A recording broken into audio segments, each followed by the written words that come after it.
Hi everyone, it's Jess the midwife. Just wanted to pop on and talk to you a little bit about antenatal expressing. So what does that mean?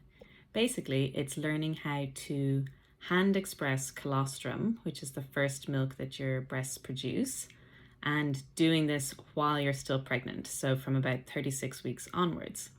And it's something that I'm quite passionate about, so I'd love to tell you a little bit more about it. Now, you might be wondering, why would I want to hand express colostrum while I'm still pregnant? And that's a very good question.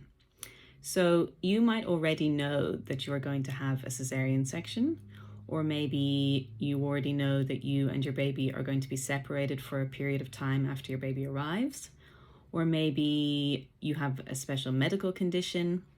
Now, these are all really good reasons to learn how to hand express colostrum before your baby arrives, but I personally think it's a really good idea to learn this skill anyway.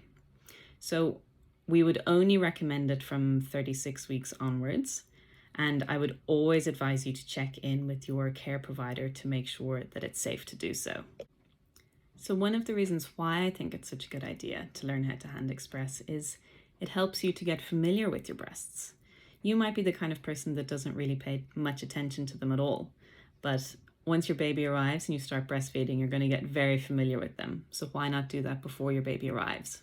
So you might have even noticed some changes already happening while you were pregnant. So they may have gotten larger, the nipples may have gotten darker, the areola, which is the area around your nipple, might have gotten larger and darker as well.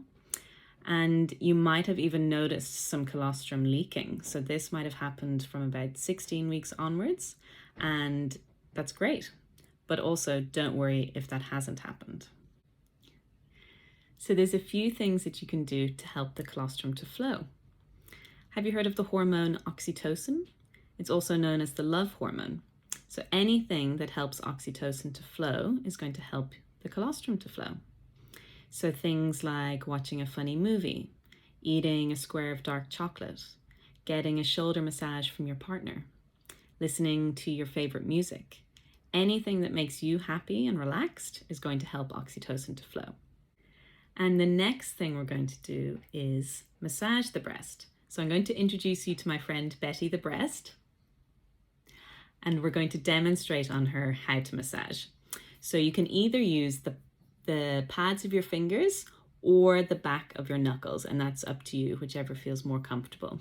So I'll just demonstrate. So the breast has lots of ducts all the way around in a full circle, and these ducts then lead to pathways, which helps to bring the milk down towards the nipple.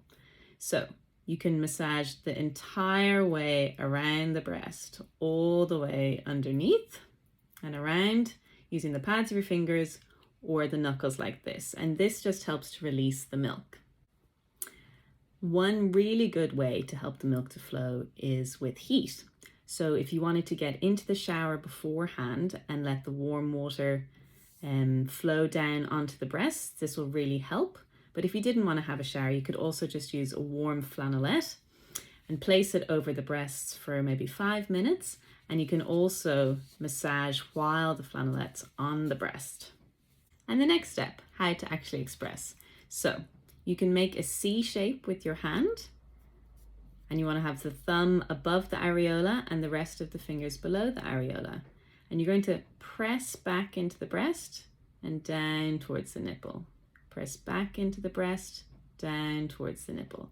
And as I said, those ducts go all the way around the breast. So you can then change position, go back towards the breast, down towards the nipple, and pretend it's like a clock. You can go 360 the whole way around. Now, it might take a few minutes before you see any colostrum coming, and you might only get one drop, you might get a few drops, you might get a whole mill, or none might come at all, and that's okay. We're just practicing for when baby comes. Now, the next thing we're going to talk about is how to store the milk. So once we start to see a few drops of milk coming, we're going to need to collect it. And most people like to collect it using a syringe. Now I'm going to demonstrate a few different ways that we can do this. So as you can see, we have a drop of milk. Now we can collect it directly with the syringe, just like this.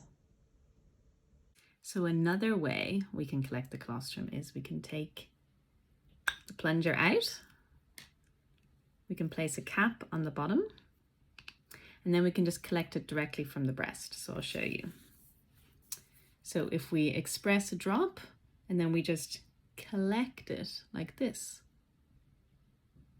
And then once we have filled our syringe, or we've done our full 3 to 5 minutes, we can put the plunger back on, just like that.